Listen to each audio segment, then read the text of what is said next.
Okay, and making some progress is a little tedious. So something that I did, I threaded my fittings all the way down, and they're sticking up just a little bit past my housing, as you can see.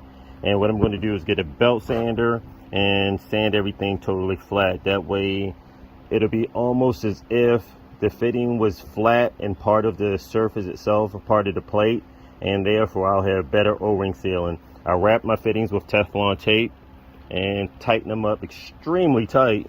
So therefore I just want to eliminate any possibilities of leakage, and also I want my O-ring to fit perfectly over.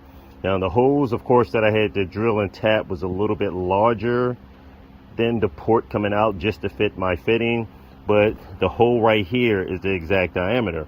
So with that larger hole, if I didn't come all the way through with my fitting, my O-ring would have possibly not seated correctly because the hole is larger almost than the O-ring.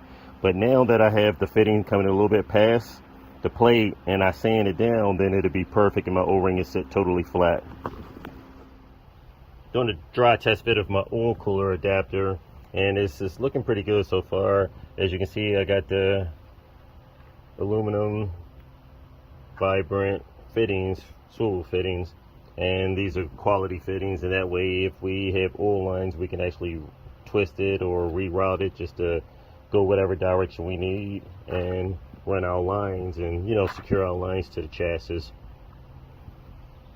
and still have the flexibility that we like. So now I'm gonna just take the plate off and see where my O-rings fit at.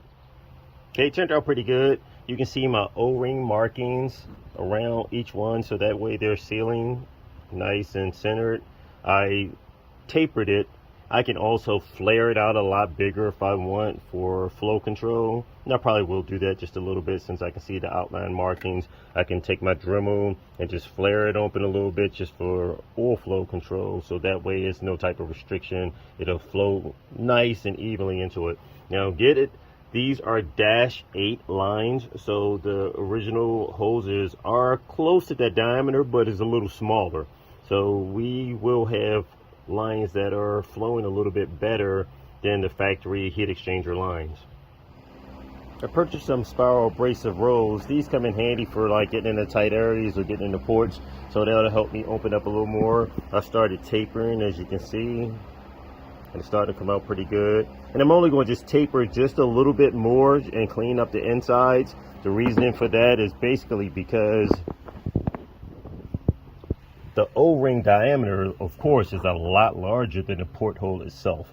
So the side that I'm focusing primarily on is the feed side.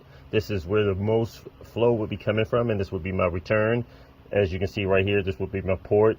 We'll install possibly a gauge or a pressure line here. Also, if we need to measure that flow just to see if we have any future droppage in oil pressure, and that way we can still monitor. So I'll put a nice pressure sensor on there too, and we'll have that information for data logging, seeing what type of pressure we have throughout our run and normally at idle and just throughout daily driving and travel.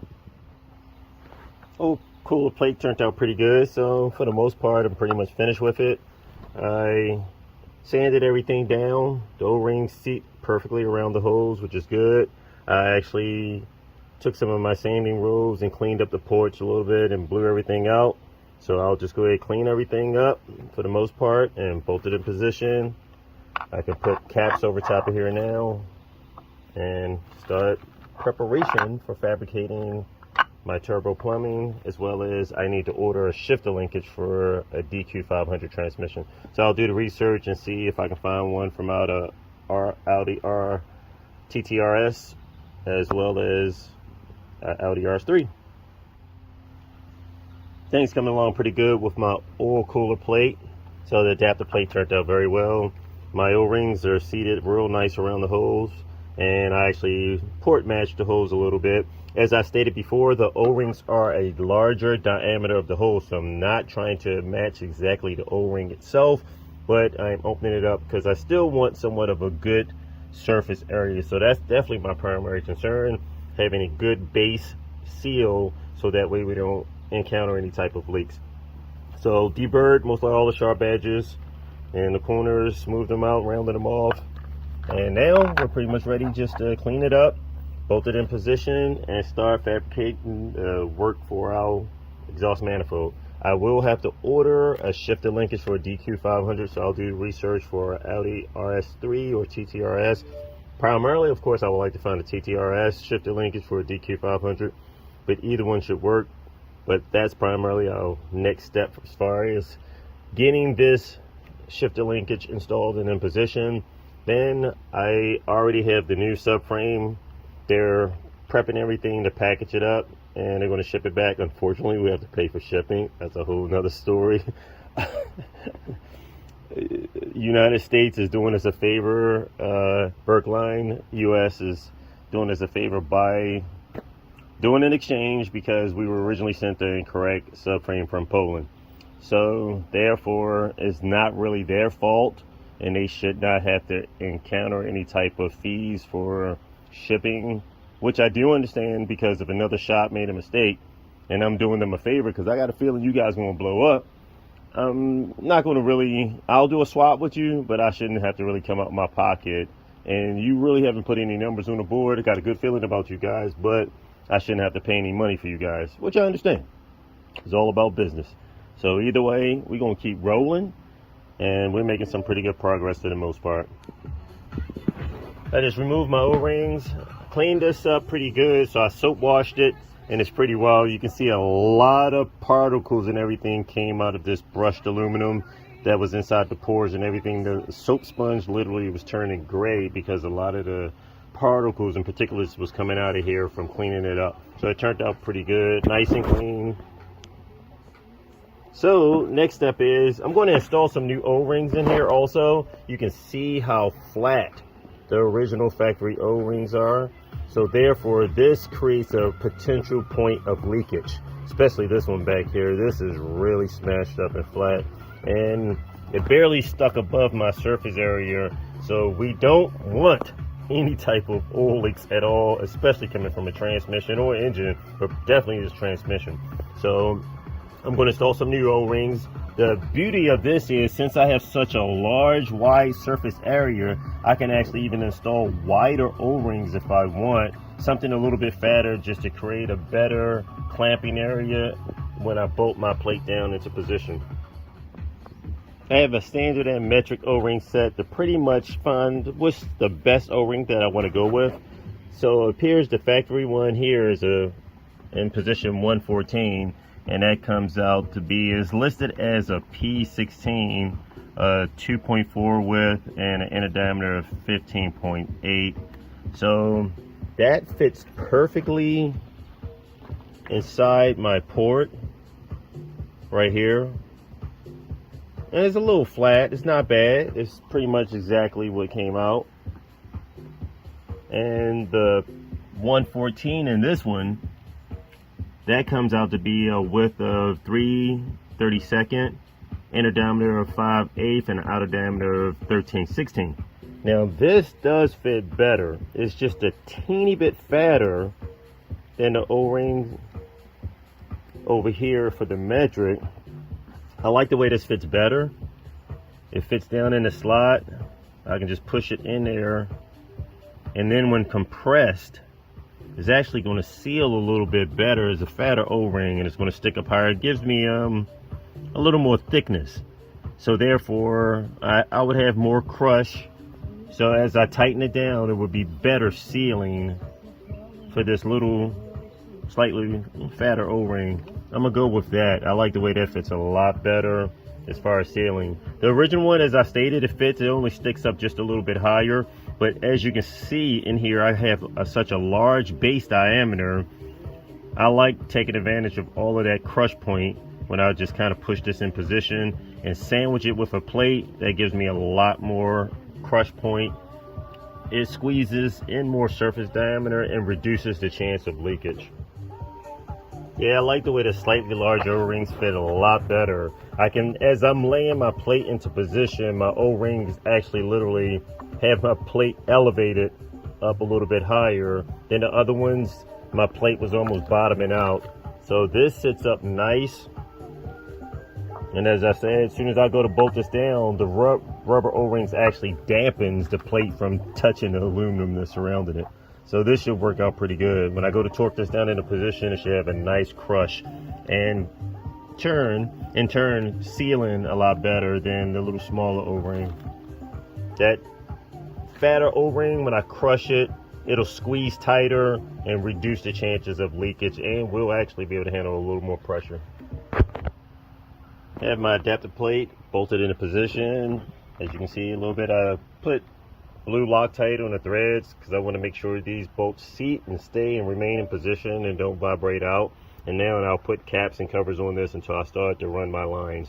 Now I can go ahead and pretty much start preparation for getting the welder set up, fabricating the plumbing for my exhaust manifold and turbocharger. A lot of people don't understand the importance of making sure that your engine is grounded, and that's extremely important. So for example, you have a lot of sensors like your coil wires, any type of sensors pretty much mounted on the engine. A lot of times the sensor could be grounded to the engine itself.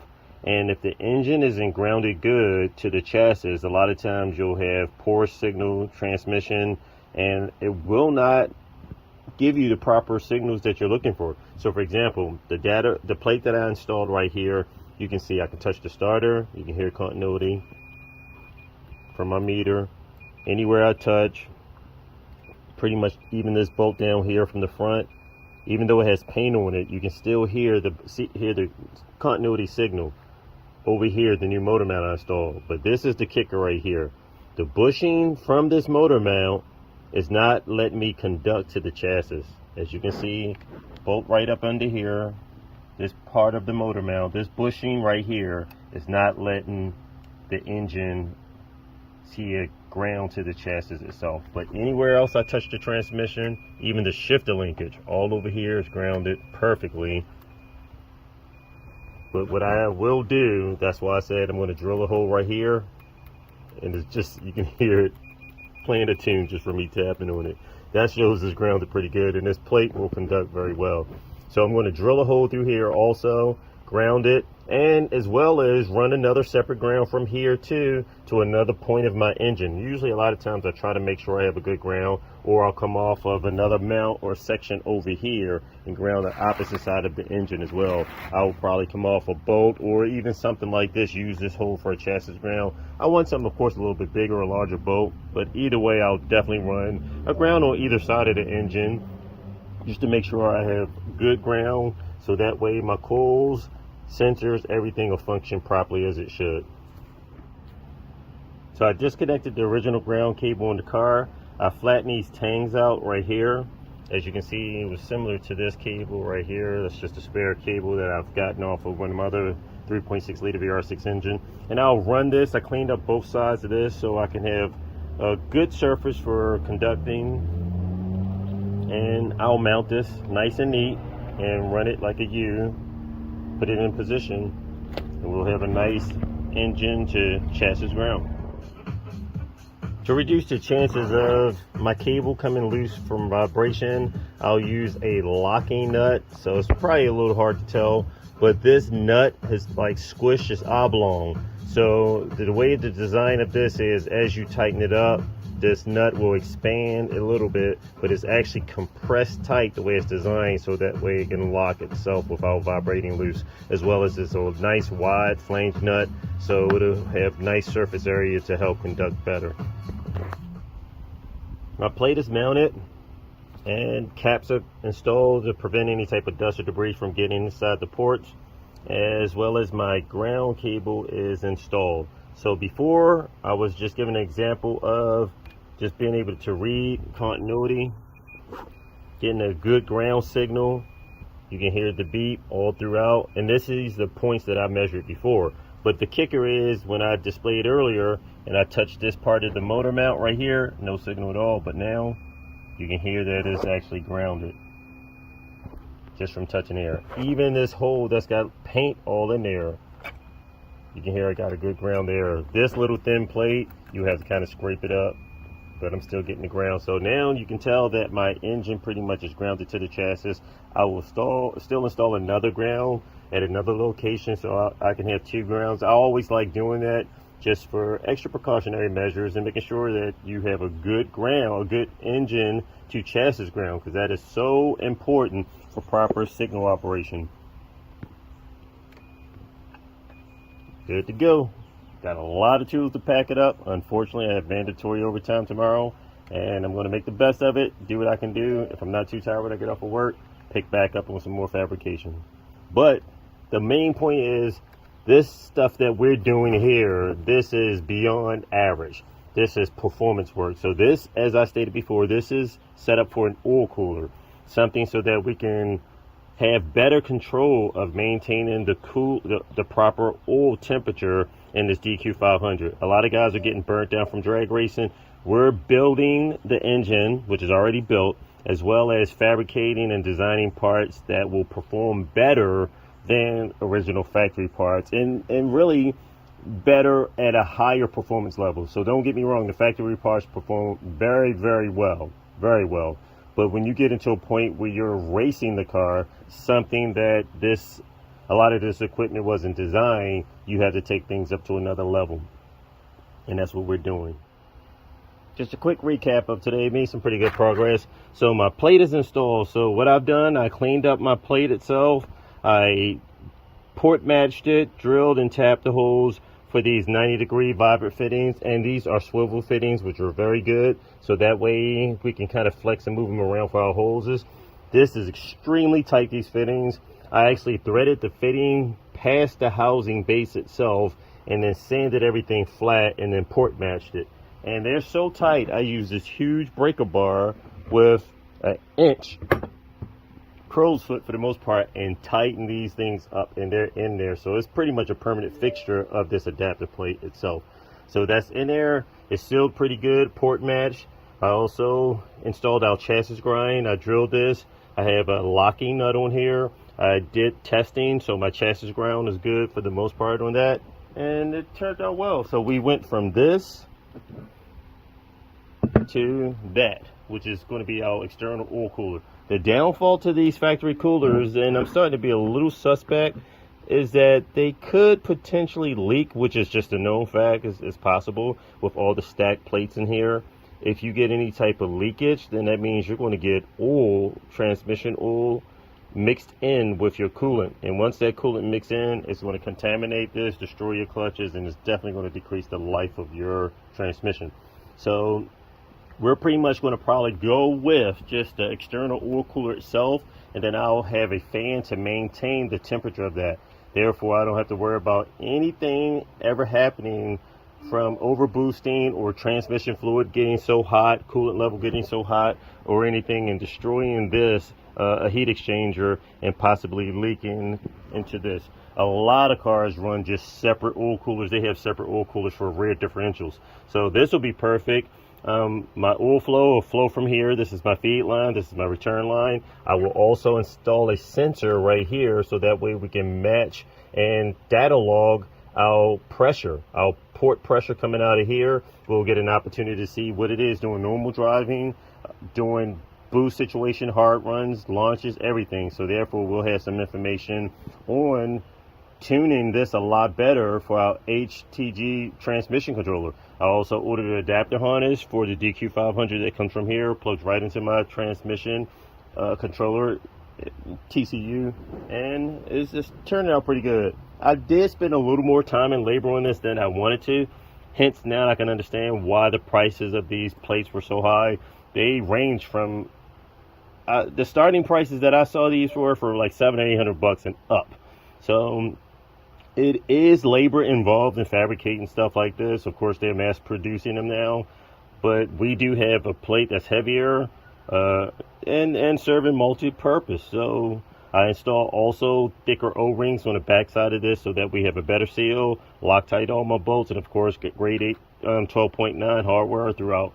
So we're looking good for the most part. Now I'll have an idea of what I need to do as far as positioning my turbocharger in this location.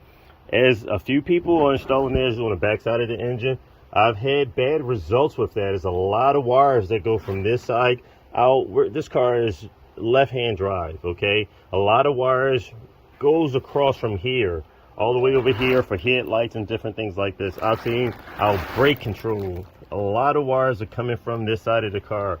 So the downfall is heating up any of this stuff, the plastics, melting any of this. Right here, we do have a better possibility for running cooler temperatures without our turbo being on the backside of this. Another downfall to having that is when that turbocharger is heating up pretty hot, the problem child cylinders, or the cylinders that would definitely need a lot more attention, are the ones on the backside, cylinders 1, 3, and 5. And when you have a hot turbocharger positioned right here on the backside of this engine, right up against cylinders 1, 3, and 5, you're not doing it any justice. As I stated before, you have cylinders 2, 4, and 6 on the front side. The coolant, the hot exhaust gases are flowing through, and it's flowing right past these back cylinders. So therefore, these cylinders are running a little hotter than normal. We've already seen and proven that fact. We've seen it on the racetrack where a lot of people have had a lot of problems on these back half, this back bank, punching holes to the backside of the block and different things like that. So I would rather move a little bit of that heat away over into this location. A lot of cars are doing it in race applications. Very few have high performance and putting out some big numbers, have their turbocharger squeezed back here. But either way, I'm not a trend. I don't follow the crew. I try to be a leader. So we are designing and engineering parts to a higher level. We're not trying to follow what the crowds are doing by dropping back to a 3.0. No problem, and nothing against those that are doing it. If we have 3.6 liters of displacement, big boy displacement like this, why would I want to decrease it? We already have an awesome 1.7 rod stroke ratio. That is awesome. A rod stroke ratio like that is definitely good for running upwards of 9,500 RPM easily.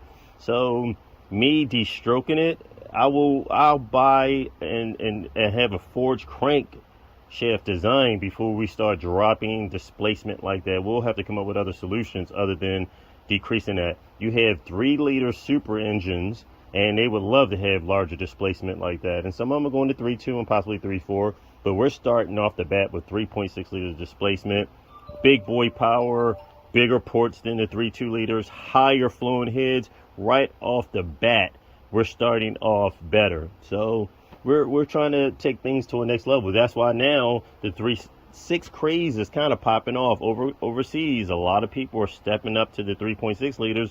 These things can make more power per cylinder than the 3.2s and the 3.0s. You're getting more horsepower per boost level, tuned properly. And if you're running even pump gas, you're going to produce even more power just from off the fact of displacement. You have bigger engine that's quicker turbo spool. So this will spool up a turbo a lot quicker. So for example, a 3-liter trying to spool the turbo that we have versus a 3.6, our 3.6 liter is going to spool that turbo a lot quicker. We're going to have better bottom end torque, better turbo spool, better in-gear acceleration. 3-liter, 3.6 side by side, both having DQ500s, both with the same turbocharger.